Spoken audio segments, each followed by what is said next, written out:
Greetings, fellow armchair Imagineers. Blue Dragon 5 here. And Jacob Weil. And Casey.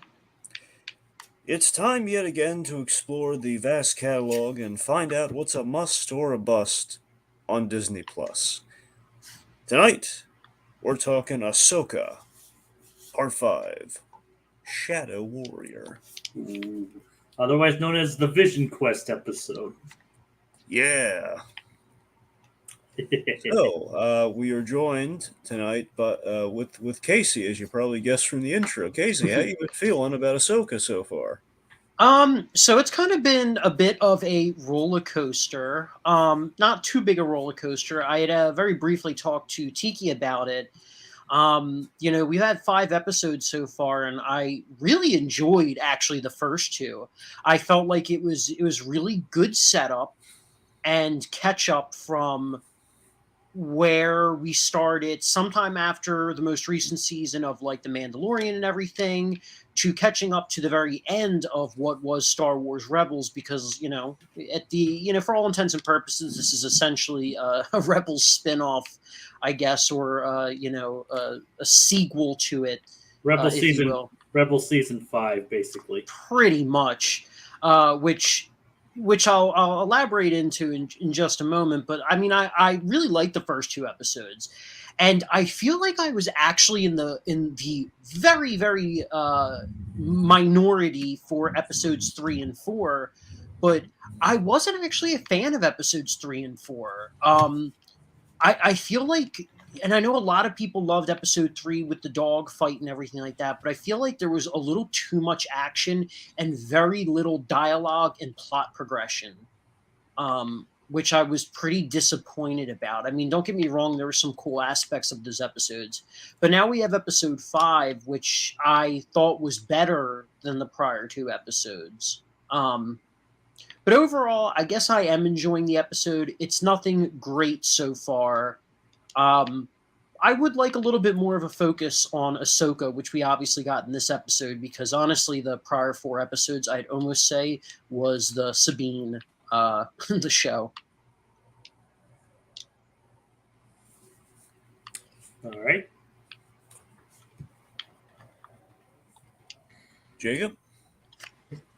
I mean, I pretty much get my thoughts from episodes 1 to 3 since I was actually on the one for 3. But as for this particular episode goes, I think this is pretty interesting. I mean, it's a look back at the Clone Wars, kind of bridging the gap from then and now, and even that's a little nice introspective for Ahsoka, kind of like confronting her past with Anakin, and of course, it was great to see Aiden Christensen once again. He pretty much stepped in, and it was pretty cool to see him like step into that Clone Wars era Anakin.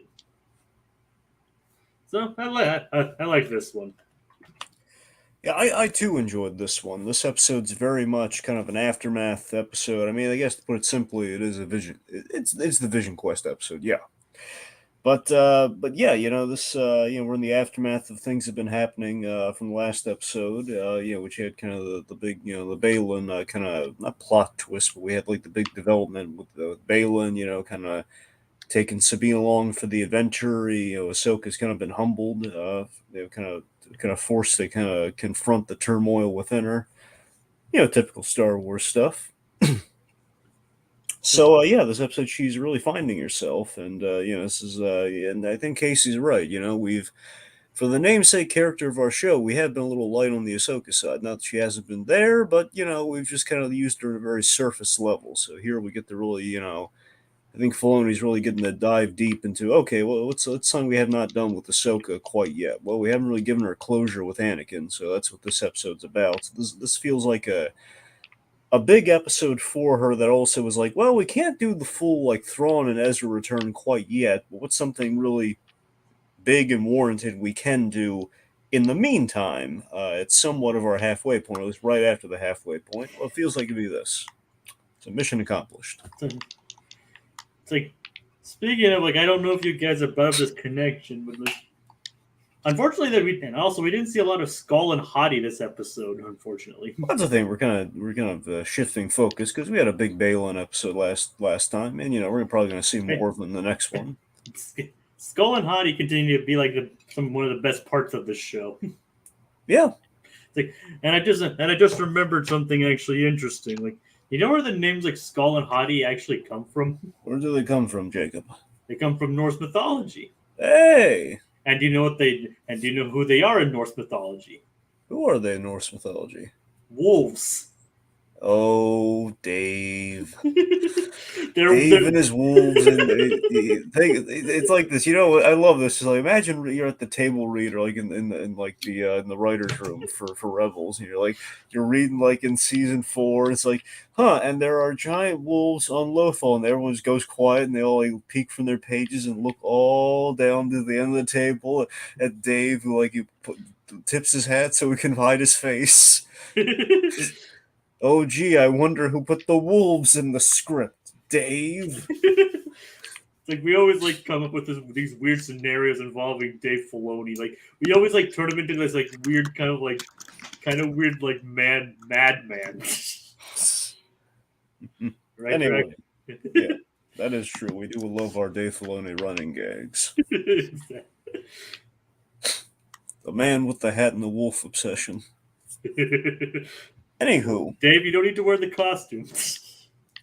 Hey, am I the showrunner or am I not the showrunner? Am I allowed to wear what I want to wear? Well, I mean, yeah, Dave, but we're not even on set today. Yeah. Anyway, funnily enough, we didn't see his character in this episode or any of these episodes. Well, he's a busy man, Jacob. He's show running and directing the whole thing. I know. Yep. Anyway. So, so let's see. I guess where we want to start on this one? I mean, I feel like the big thing to talk about is really just everything with the world, the in between world, and Hayden Christensen. The world between worlds, or the space between spaces, if you want to put in Indiana Jones terms. But yeah, I think that's the real big thing about this episode. And for those who didn't know, but there were actually movie theaters that were hosting this episode as an event because of the fact that Hayden Christensen, this was like the big episode he was in. Obviously, these theaters could not actually legally charge for these events. The tickets were free because it's a Disney Plus thing, and it gets into real sticky territory. But yeah, there's a number of theaters that we're hosting this event, and I have to just say, as something potentially minor, I could be a little nitpicky, but we saw Hayden Christensen in the Obi-Wan series, and we saw him in a flashback. Mm-hmm. And granted, dude's in his 40s. He's aged a bit, and that's perfectly fine. But they really did nothing to do anything about his physical change in the Obi-Wan series. But man, am I so happy. Even though it looked a little weird, I'm so happy that they at least took the time and effort to de-age him in this. It was such a pleasure getting to see the younger-faced Anakin, and especially, as you previously mentioned, the Clone Wars Anakin, something that has literally not graced our TVs in live action, in a live action way before. So it was really cool. Those little, dream sequences or vision sequences or whatever you would like to say, I really appreciated them. And for me, that was the meat and potatoes of the episode. That was the highlight of this episode. Yeah, I gotta admit, I'm a little. All that was great. When I was going from episode 4 to this one, a part of me was really curious. Like, oh man, I wonder if we're gonna say this is the Force Ghost of Anakin. The infamous. We're gonna kind of redeem the infamous. Special edition, Hayden Christensen Force Ghost thing. Basically, specifically what I'm getting at here, I wonder if it was going to be a Force Ghost or if it was going to be time travel of some sort, given the whole, what we set up in Rebels. And we played ambiguous here, and I mean, it works for the story. And, it works for the story, and I think it does work. But still, I don't know. Part of me wonders, if they could have, clarified it. You guys wonder if they're going to clarify if it was going to be like the Force Ghost or not? I mean, if they don't clarify it, I just believe it was like like a vision quest, give it to her by the Force. Yeah, that's what I'm saying. So I mean, it's still Force adjacent. So roughly, even if it's not like the full-on Force Ghost, it is essentially the Force, or it's in her head. So it's kind of by proxy the Force. So, I mean, it's still kind of. I mean that's why I just called it like a vision quest. Yeah, yeah. That's what I'm I saying. mean, Ultimately, they kind of play it like a Vision Quest. Yeah. so there is one thing that kind of confuses me about, maybe confuse isn't really the right word, but confuses me about this whole thing, and it kind of dips back into episode 4. So for a little bit of context, I do come from a film background, literally went to film school. I do editing work and sound work. And especially with sound work, things are very purposeful. You very carefully choose stuff. You don't just arbitrarily throw things in. And we saw at the end of episode 4 with Hayden Christensen, we are met with his introductions where he says, "Hello, Snips," and then the episode ends out with the Darth Vader theme song, which usually, if things are actually done the way they're supposed to, it usually signifies something very clear. And I feel like that should have meant that it was more of a sinister mission that they would be putting someone on, kind of very similar to how Palpatine in Rebels was actually manipulating Ezra in the World Between Worlds, you know? Mm-hmm. And so I am curious, like, it didn't seem like there was anything malicious about that, but if that was anything to do with the actual Force or a Force ghost of Anakin, then it would have been Anakin, the good part of him. So I was just a little confused about that, but I could definitely see that as being a Force ghost of Anakin. Yeah. So, I mean, I do really like, symbolically what we have going on here, but where, Ahsoka was rescued in, Rebels from by Ezra, using kind of the world between worlds kind of area there. So it's kind of, and it's kind of fitting that Anakin is kind of involved in that somewhat here. Admittedly, that whole thing could be considered as confusing to somebody who hasn't seen all of Rebels. Well, that's the thing. You definitely this one very much feels like you have to have seen Rebels to really, at a minimum, like maybe you don't need all of Clone Wars, but you do need Rebels to really kind of get a lot of the stuff that's in this show. It feels like like the Purgils and everything, like especially the Purgils. Yep. I mean, if you've played other, or if you've watched other things, I think you could still get the grasp of it. I mean, even in the newest Jedi games, they talk about the Purgils. And I mean, and the thing, and you're not wrong. I mean, I think this game does. I mean, this game, this show does stand on its own well enough and explains the concepts within it well enough to stand on its own. What I'm saying is, like, some of the stuff might be better explained if they'd already seen Rebels. Oh, absolutely. I mean, I think that's anything within the Star Wars universe. The more you've seen, the more you've played, the more you've read, the better grasp you're going to have on a lot of that stuff. Plus, they don't want to isolate their audiences. But yeah, I completely agree. I think, I think it is definitely better if you've watched Rebels, which a lot of people did watch Rebels leading up to this, thankfully. Yeah, myself included. So you never watched Rebels before this? Well, I mean, here's the thing. I watched Rebels with the express purpose of getting ready for the eventually, like, the announced and eventual Ahsoka show. So, I mean, that's why I watched. Well, I had seen like a couple episodes of Rebels way back when, I guess maybe when I forget if it was when it airing or not, but I watched like the first couple episodes, and then I kind of, like, with the advent of Disney Plus, I was able to binge it, but I was primarily binging it to get ready for Ahsoka, and I kind of took a break from it, getting distracted with Mando and such.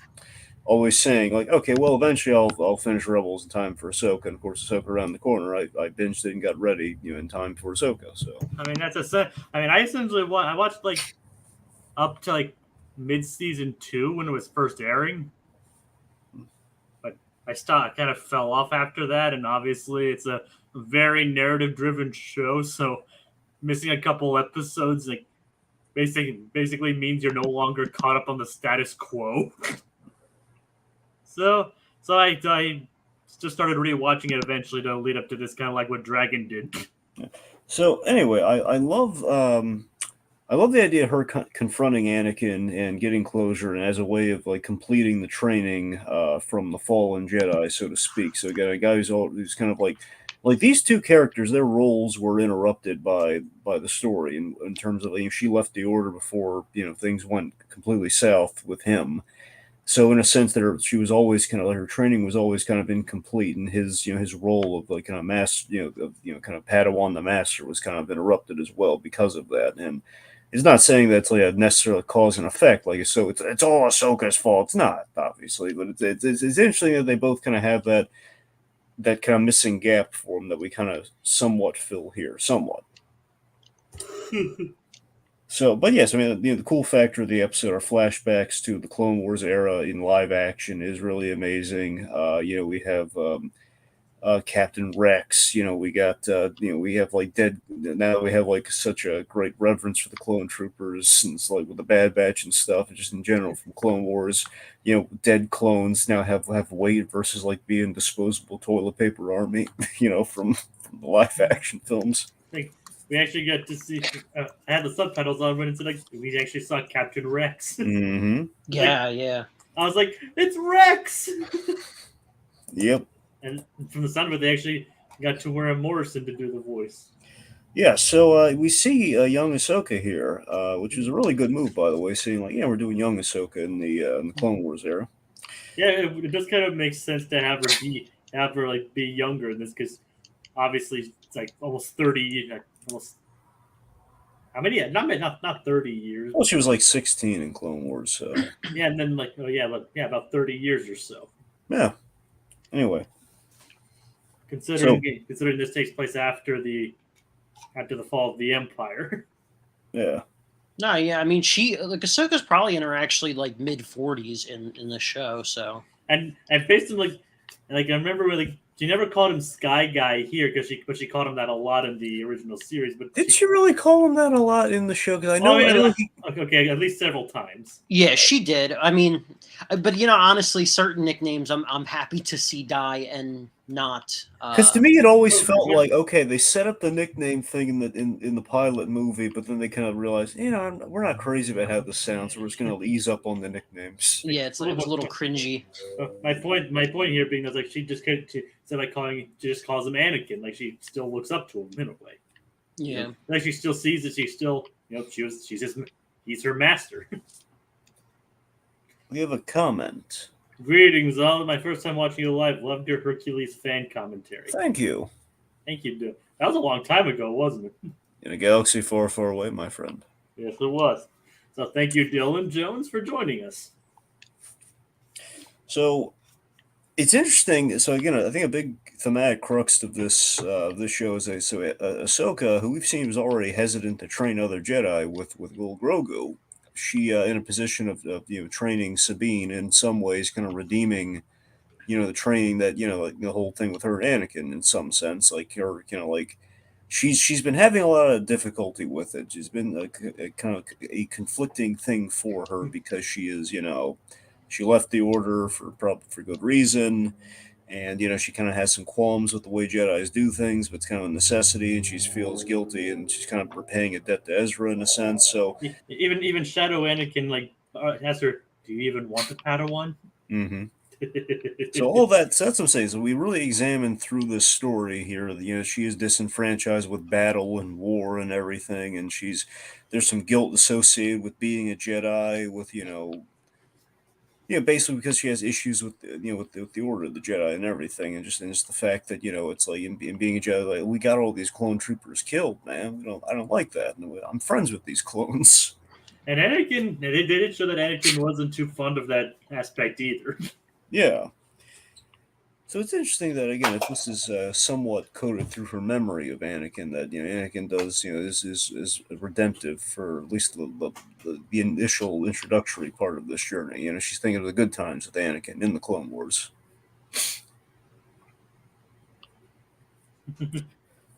So it is interesting though. He gets to kind of comment on season 7 of Clone Wars. Like I wasn't here for this part. Yeah, so I was actually curious about that. Like, I was like kind of hoping they'd have like a slightly aged up version of Ahsoka for that, but obviously they committed to the like, Yeah, what yeah. was Ahsoka originally, like 14 when she was Well, introduced? maybe 16. I thought it was 16, but I could be It wrong. could be. It was somewhere around 14 to It's 14 16. or 16. You're right, somewhere in that I range. don't know. I don't know if her specific age was ever mentioned, but most likely, as you mentioned, her probably like mid to late teens. Well, no, they actually do have a Huh. it's like there is a concrete age for her. At the start of oh crap, at the episode 4, she was like in her mid 30s. Huh. So you could reverse like, so yeah, she was probably in her like mid-teen. Like there definitely is a number. I don't know what the number is offhand. Well, Like, they have to subtract at least 20 years from that, so. yeah, actually, I'm just gonna search it up. I used to know, but yeah, About 25 there's years, you'd have to imagine. yeah. Um, let's see. Yeah, she was 14 years old. Okay. Mere months after. Yeah, at the beginning of the Clone Wars, she was 14 years old. Hmm. And it Okay. says that she was born 36 years before the Battle of Yavin. Interesting. Yeah. Timeline. So right now she is like around 40, like 46-ish. Oh, yeah. But yeah, just an interesting choice. I actually really liked that. It's always so weird seeing cartoon versions of someone in live action form. It definitely is it's kind of like this disconnect in my brain. And this series actually does pull it up pretty well. And I will It's kind really of, cool seeing Anakin in the costume from Clone Wars. yeah. Oh, that looked fantastic. Like I said, I still think that was really like one of the highlights of the episode is just kind of seeing him in the Clone Wars era, that we had never seen in I mean- live action before. Not only does he look that, he also acts the part too. Like he just acts like his like cocky, self overconfident self in the Clone Wars, but also with the hint of introspection that he had. Oh, yeah. And the question is though, is that like him there, or is that like what Ahsoka sees in how she sees him? Well, that's the thing. Because he's seeing events that he wasn't present for. You're right. It is a question how much of it's in her head, but also how much of it's the Force, and how much of it is like potentially the Force ghost. So it's a little because there is like a tongue-in-cheek thing in the writing where it suggests like this is an Anakin who perhaps is has been through everything in Star Wars. So he's like, I'm not going to fight you, being a nod to like the confrontation with Luke in Return of the Jedi. So it's a little up in the air, but again, I think it's probably intentionally up to interpretation. I mean, I feel like there's no real concrete answers with a lot of that kind of stuff. I mean, especially when you have the George Lucas, re-edits. Mm-hmm. It's kind of stuff that sort of contradicts itself. Like, Mm-hmm. nobody ever knew Anakin that was, there at the end on Endor. No one knew what he looked like back then. Yeah. But then you also have like, stuff of even like Qui-Gon Jinn and, when Obi-Wan finally sees him at the end of Obi-Wan. I don't know. It's kind of like, I feel like in a mix, they do whatever they want, and us fans will usually find some way to justify it, Oh, yeah. Which like even goes back to episode 2 or 3. I think it might have been 3 with Sabine's training. Like, as much as I love the character of Sabine, she's probably one of my favorite characters from Rebels.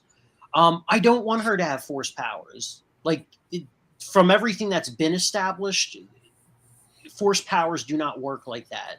Well, right now we're seeing she doesn't quite have Force power yet. Or someone was like, that's not how the Force works.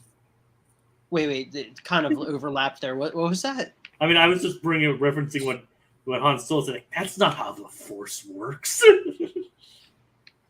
But yeah, it's just, I don't know. It's I don't know. It's just like you kind of have the Force is in every living thing. Yeah, that's that the thing. Everyone has Force aptitude, so I don't know. That feels kind of. I mean, remember, it penetrates everybody. Yeah. Well. Yeah.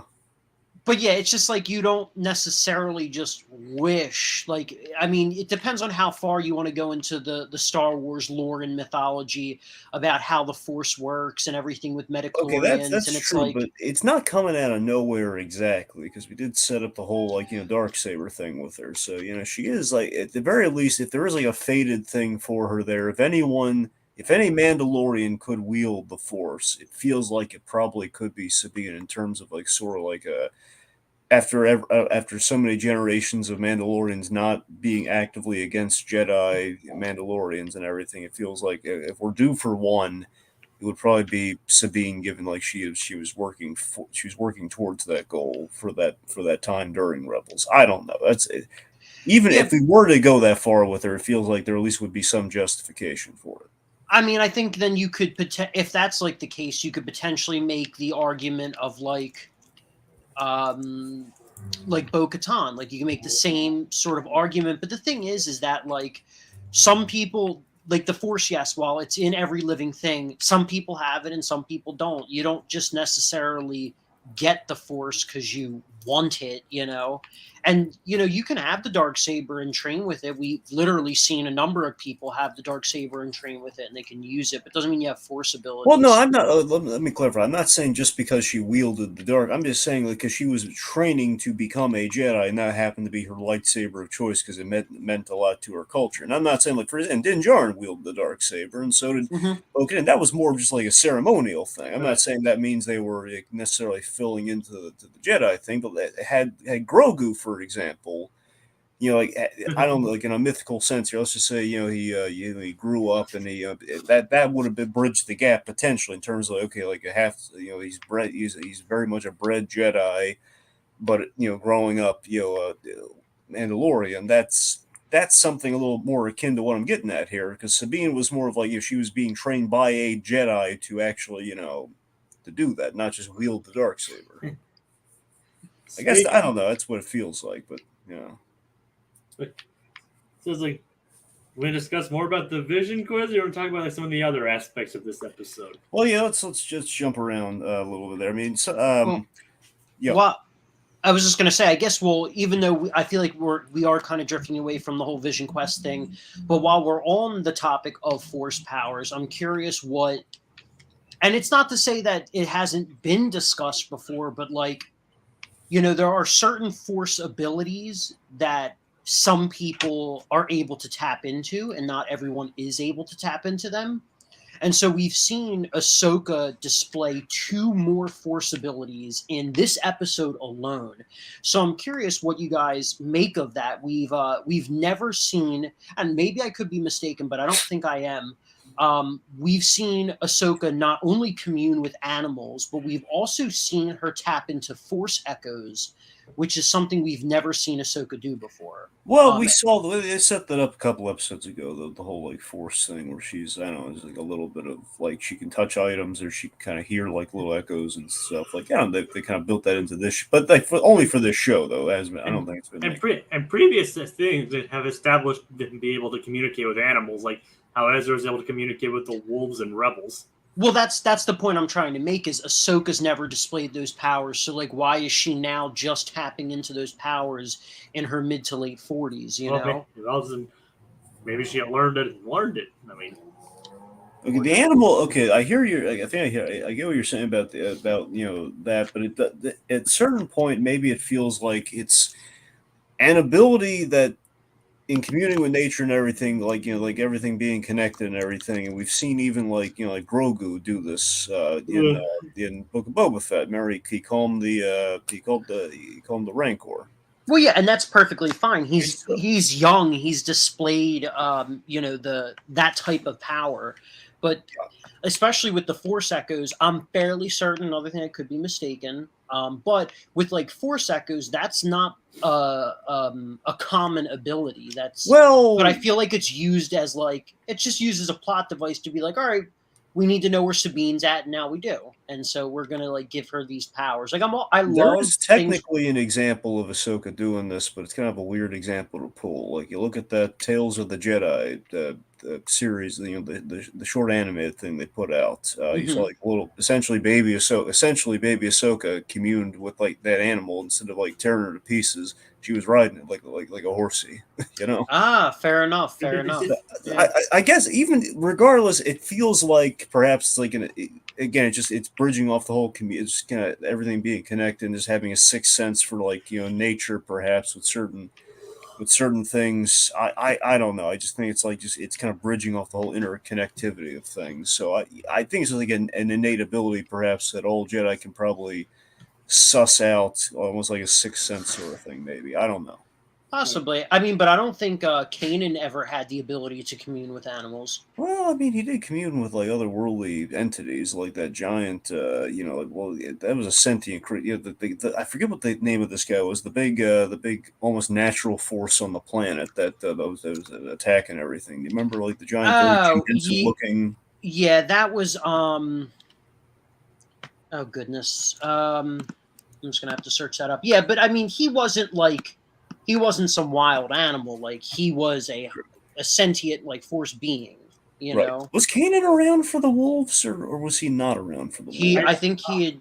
I think he was around when when Ezra first communicated with them, Could he communicate with the wolves at all, or no? or at least he was able to do something with them. I'm not entirely sure. I don't know. That I sounds like don't. I don't think he. If he was, that the wolves had been introduced right before he died. Yeah, I think the jury's out with the Kanan and this sort of things. I think maybe he could have, but I think it was just that we didn't really quite get an opportunity to see it. I don't know. Well, because I think Kanan specifically talked to Ezra when Ezra displayed those abilities when they were in that like old hangar bay that Mhm. had the like bat people. Yeah, yeah. Man, I watching Ahsoka really makes me wish I would have rewatched Rebels leading into this, because the last time I rewatched Rebels was right around the time it actually ended. Hmm. Um, yeah, I don't think he had that ability, and I feel like he made Ezra feel, like that was a very unique attribute. Hmm. Because we also didn't have in any of the movies, I don't think we really had any times when people communed with animals. Like all of that stuff comes from the TV shows and some Yeah, of the because I don't think they extended stuff. really. There was always very a humanoid and alien basis with our species in Star Wars in the movies, so we really never. We didn't do a lot of that. I mean, I think there might have been like an example in the sequel trilogy I'm just blanking on right now. But aside from that, yeah, you're right. We didn't really do that sort of thing. Yeah. But yeah, I mean that like obviously yes, there are some stuff that's created way after the fact, but it's just like I don't know. I can be I love like really well planned out like mythology and lore and things to be like very canonical. Like I'm like that with any franchise that I'm very much into. But sometimes you get happy accidents over decades. They kind of then add up to like, okay, well now we have a plan, but there's only some things retroactively we have to do. Yeah. Um but yeah, I Well, mean, yeah, I don't know. Just kind of like a nitpicky thing, it's part of the just I guess it's a plot device that they need it essentially. So they're like, we'll just give her these powers that she's never had or shown any display of in any of her previous I stuff. do love how she plays that last scene in the episode. I love how she's like, despite how we get there, I do like the whole thing with her and Hu Yang. Just the whole like, this is like they go inside the Purgle's mouth, and it's just like, so this is going to take us to Ezra. I hope so. It's just like, wait, you don't know? I have no idea. But she has like a smile on her face and just confidence that this is going to work out. You feel bad for Hu Yang a lot of the time. God like bless David Tennant. Oh yes, God bless David Tennant. And I really like his character. That's like he's like, you feel bad for him in the beginning. It's like, I told them to stay together, but they never listen. Oh. Like you feel bad for the guy. Let's see. So, speaking of which, so kind of in the other kind of half of our plot, aside from the Ahsoka stuff, so Jace ultimately is the key to finding Ahsoka, and the New Republic is not being very helpful. No, not really. A lot of BS politics, which I think are just continually we're still like threading the needle that the failings of the New Republic and the bureaucracy are going to lead to the First Order. Thrawn or no Thrawn, I think that's what's going to be the key to the First Order rising up. Like, there's some holes here, and it's going to bring us down to another war again. I don't think there's only like you said. There's going to be 8 episodes, right? Yeah, it's 8 episodes this season. I hope. Considering there's only 3 episodes left, I hope they don't kill off Thrawn. Honestly, that would be such a travesty. And we'll see what the plan is. It sounds like they're going to do they're going to have that big. I don't know if they're still going to do that big crossover movie or not. But Thrawn ideally would be in the big crossover movie as the big bad guy. So if they're going to kill him off, it would probably be there. But I mean, I doubt it because I think they honestly realize the anticlimax that would be. Mm. Yeah, yep. I mean, I think realistically, like I could see the death of like Morgan or. Well, we kind of have to. The part of us kind of has to kill off Baylan to some degree. So. Yeah, which oh my god, like seeing his performance and the character, it just makes me so upset. Yeah, like. Which I know is, in a sense, like sort of like a ridiculous thing to say. Like, I mean, it's upsetting that someone passed away, period. But it's really thinking about the potential of that character and this man's career and what he could have brought for the stars. It's just really sad, Oh yeah, for sure. I mean, he brought very much like not even a full-on Sith from what we can tell. He's brought like a disenfranchised Jedi with a lot of really good layers to him who fits like a glove into our story with what we kind of need to examine here with with Ahsoka and what she's dealing with here. Like this guy is very much bringing voice to a lot of good ideas there. Yeah, I mean, both he and his apprentice are fantastic characters who I really just want to see more of. And if one of them ends up dying, like Baylan, like I mean, understandable, but I would love to see more of her. Yeah, unfortunately, we won't be seeing more of Baylan after this. But, yeah. Well, yeah. But Hottie, I can definitely see more of her coming. And the whole master and apprentice thing seems to be like a major theme in this series. Mm-hmm. Mm-hmm. I mean, obviously, that's obvious anyone who's watching, but I mean, this is like kind of like this is like the episode that really makes it obvious. Like she has like issues of being a former apprentice of her own, or former Padawan. So, and examining it from all kinds of angles. Like, we still don't exactly know what exactly Baylan's whole scheme is beyond just like the good of the galaxy and bringing Thrawn back. Yep. Warp Monarch in the comments says, hope Thrawn forms his own empire separate from the First Order and would be cool if the classic stormtroopers fight the First Order stormtroopers. I mean, that would be cool. Might be a little confusing from a distance, but it would be cool. Yeah, that probably won't happen in this series, but no. Probably down the line a little bit. Yeah. Thrawn really is like among one of the greatest Star Wars villains. Truly. He's such a fantastic villain. Like I've actually read the first book of the original Thrawn trilogy. I have not. How is it? Which is titled "Heir to the Empire," which is a line that was it brought up in this episode? Or it was brought up in the previous episode. But the book was actually pretty good. I mean, I think I read it before it was rendered non-canon, but the book was actually pretty good. And but the thing is, I don't remember. That's not what I mean. But I haven't read the new Thrawn book that Timothy Zahn also wrote. But I haven't read that one though. Man, I really do hope though when Thrawn comes up, I hope the live action performance delivers. I mean, it's the same guy who voiced him in Rebels, so there's obviously And something. Lars Mikkelsen is a really good actor. I mean, can attest to yeah. that. He's So- been on some good stuff. So there's bound to be some consistency. Yeah.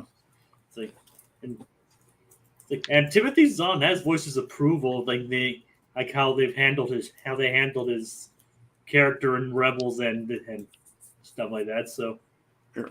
so I think if they continue like what they did with Rebels, they'd be in good hands here. I mean, I still think about the portrayal of the Grand Inquisitor in Obi-Wan and what a disappointment that was. So I'm just like, The only thing that can go wrong with Thrawn is if they wait until like the last episode to bring him back. That's the only thing that could really go wrong with Thrawn. To be honest, I wouldn't doubt it if he's like introduced right at the very end of the second to last episode. Because the thing is there's no way to get rid of Thrawn. That's such a missed opportunity. Like, yeah, he's gonna be. They're Why are setting we up killing this- off all the blue bad guys in these Star Wars shows? I mean, come on. Cad Bane's not dead. Well, of course No, not, but I'm just yeah, saying yeah. that's what they're making it look like. It's like, come on. You can't kill Cad Bane. Well, Book of Boba Fett doesn't come back, then it seems like we might have. They just need to retcon it. That's Yeah. it. That's all they Well, need to do.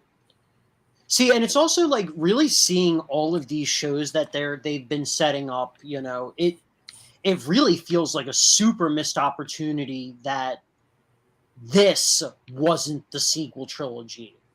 Oh, yeah. This whole new saga, like this is like, which I do feel like Dave and Jon Favreau are kind of trying to retcon, in a sense, or not really retcon. That's not the appropriate or accurate word, but trying to sort of write over the sequel trilogy, you know? Yep. Yeah, that makes sense. It does feel like that. It feels like, I don't know, maybe retcon is technically the right term because it feels like we're trying to say, like, okay, these things, we're operating to the same endpoint, but we're trying to improve the road getting there. It's like they're paving the road. Yeah. Yeah. But yeah, The I most don't know. exciting freeway ever. Like pretty much everything in this new set of shows, it's very Mandalorian focused. The only one that wasn't was Obi-Wan. And oddly, Obi-Wan was the one I think everyone was kind of most, myself, even I was most hyped for is in terms of like announcement of like Star Wars stuff that we're doing, and well, ultimately that one was a mixed bag. Yeah, I mean, I think I got to be completely honest, and depending on who I talk to, some people agree with me, or some people think I'm so fucking like crazy by saying this. But I actually think that all of the shows that we've gotten, you know, between Mandalorian and Boba and Obi-Wan and Ahsoka and whatever, like, I honestly think they're all very mid. None of them have been great. The best of it has been The Mandalorian, whereas I think Book of Boba has been like the worst. But I still am very much enjoying it. I appreciate new Star Wars content. Some I people really sell do. their firstborns for Andor. Some people love Andor. Okay, actually, sorry. Correction. Andor is freaking fantastic and is single-handedly one of the best Star Wars properties. Yeah. That is, but the thing is Andor will truly solidify its mark based on the second season. Right. But the first season encapsulates everything. It encapsulates everything that Star Wars is, minus the Jedi and the Force powers. All of the themes, everything is there, and it shows you in its most darkest reality of who the Empire truly is. I think it's fantastic. I just had this conversation with my best friend. He watches all this stuff, but he's more of like a casual Star Wars fan. And he didn't like Andor, and we started talking, and I tried to tell him, like, hey, like, think about it in this light. And I think I changed his mind, but I really do think Andor is fantastic. Like, it really, like, I think the three best, like, pretty much three best Star Wars things out there is New Hope, Empire Strikes Back, and Andor. Like, I wholeheartedly believe that. Okay. All right, I guess maybe to round things out a bit here, just with the Ahsoka Anakin thing of it all. I mean, we do have like we have a really good rematch for him, which the likes of which we haven't seen since Rebels, since the big altercation Rebels. It's intense. I love the score in that scene, by the way. I love like the turn that we take. I love how it kind of starts in the flashback and it escalates back to the kind of the world between worlds.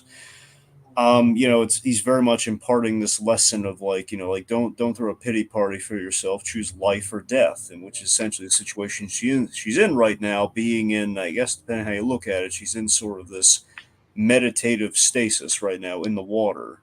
Somehow that is like whether she's literally in the space between spaces or she's like just in water somehow like meditating to survive until a search party can find her. It's she's kind of facing her demons here, and it's kind of I love how it was kind of put when they were conversing earlier, where Anakin says like, we are everything from our masters being passed down. So because of that, Ahsoka has a lot of turmoil in her from Anakin, and in the fact she kind of left, like right during that. So yeah, so it's him just like saying, hey, okay, you got to make a decision right now. You want to walk the path of life or death. Death being, what you associate negatively with me, or life being, everything good that I embody. So I'm with you either or. He's got to pick a side. Pick which Anakin you want to remember. And when she says, "I choose life," yeah, and he's like, "There's still hope for you yet." Yeah, coming from him is a good line. And he just walks away and just disappears. Yeah, it just felt. I mean, ultimately, it felt right. Also, visually, I like how when we had the Vader nods, I love how it's like kind of shifting from Anakin to Vader, like in the distance. Like he's walking there, and you have I don't know, like hear the wheezing. I don't know, all that really was really cool to me. I mean, it highlights that she still feels guilt about it. She feels guilty about the fact that he became Vader, but still chooses to remember who he actually was and how she knew him. Yeah, it was good. And apparently now she's like I forget, Jay, do you remember the significance of Ahsoka White? Like she's in the white outfit. This is like a big deal. A lot of people have really been going on about it.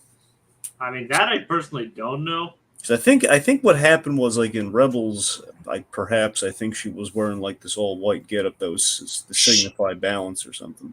Yeah, I mean, she definitely was wearing. See, I could once again haven't rewatched Rebels since pretty much it finished, but I thought she was actually wearing the white robes when she picked up Sabine. Yeah, I think that's And yeah. yeah, but yeah, with all of that, yeah, I see it as she has found her balance, and she's like in terms of the sides of the force, like she is the light side. Like I almost see this like whole Gandalf sort of thing, if anyone's like a Lord of the Rings fan out there. Gandalf the White. But yeah, I think it's very like on the nose, like standard, like White hat, black hat. Yeah. I mean, I just thought it was just like her like officially become like more of a gray Jedi, or maybe even more of a like just a. So there's actually. Oh, sorry, God. Next, sorry, go on. Sorry, I jumped the gun there. I didn't mean to cut you off. But no, it's actually interesting. I mean, for myself included, for years, like tons of the fans have said, about Gray Jedi this, Gray Jedi that. But there was an interview in which I don't know if you've ever heard it, but with Freddie Prinze Jr. After Rebels, where it's just like, and he is right. He's just like, look, at the end of the day. And this, like, he said, this comes from George Lucas's mouth himself, the freaking creator, and from Dave Filoni. There is no Gray Jedi. Like, it just does not exist. Don't get all butthurt about it, but it just doesn't exist. I do think it's fun to think of the whole Gray Jedi concept, right. But yeah, I mean, I would say under normal circumstances, we would probably view Ahsoka as like a Gray Jedi, and Obi-Wan as a Gray Jedi, but there is no canonical evidence that Gray Jedi truly exists, because that all stems from the now non-canonical extended universe, That's fair. Yeah, the last time I Speaking- remember the Gray Jedi being kind of like talked up was like the Last Jedi, where we kind of had that moment where it looked like they were going to break conventions and just do their own thing. So, but we ended up not going that way. As for speaking of Kanan, I do like how he's tied into this episode, like how they mentioned him in this episode. Was it? I think it was this episode anyway. But I do hope we. And speaking of like people we've seen from the past, I do hope we see Kanan in this series. It'd be nice, but Jacob, there's one name that's going to be above Kanan for all the characters that should be in this show. Well, of course, Dragon. Who is? But I know who you're talking about, Dragon. But let's just like a certain pirates, perhaps. Oh yeah. Oh my gosh, would I love that? Oh yeah. Huh? Where is Hondo? We need Hondo. Hondo Watch 2023. Do. Jacob, was he in the episode? No. That is Hondo Watch 2023. That's all the segment is. Just no. Did we see him? No. Nope. Not yet. It's going to be such a missed opportunity because if he's ever going to show up in any of these shows, It should be this. it's got to be this one. Now I wouldn't mind him showing up at in the last scene of the series, just to cap things off, like, "Hey, Ahsoka, you miss me?" If he doesn't show up here, the last ditch effort we're ever gonna have to see this guy's gonna be that big crossover movie, and he's gonna have like a rock star introduction in that film. But it's not looking good right now, kids. Uncle Hondo's not going to be home for Life Day. I would love to see him, but I feel like realistically, the one thing he'd fit really well into would probably be the Mandalorian. It's especially considering the first episode of the third season was involving pirates. We were all like, an episode called The Pirates, which we were like, "Where's Hondo?" Yeah, that was a spit in the face right there. Like, what? It's called The Pirate. That's not The Pirate. I set up the streams for every single episode, and I always in the joke and like the little one-liner I put below the description, I included a reference to Hondo. Like, where's his green beard? Give me Hondo, darn it! It's like, where's Hondo? Another Hondo-less episode. Move over, Jack Black. I want Hondo. Like, I would also want to see Zeb. I know he appeared in Mando, but it'd be nice to see him reunited in this show too. If he doesn't make at least a cameo, I'm going to be very disappointed.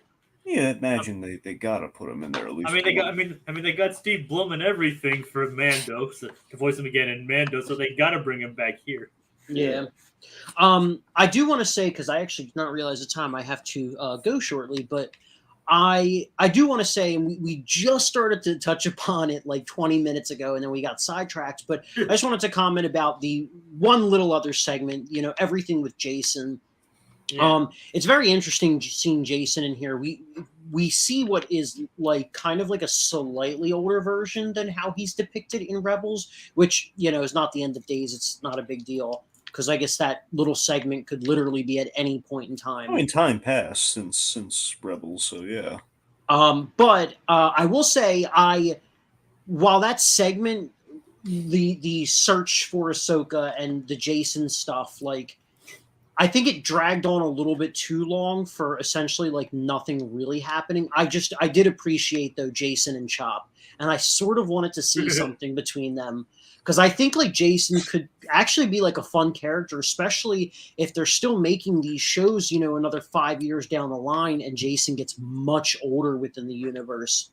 But I do kind of fear for his character in the long run, because obviously we see that the new Jedi Order that Luke sets up in the sequel trilogy is they were all killed. They were all killed by Kylo and the Knights of Ren.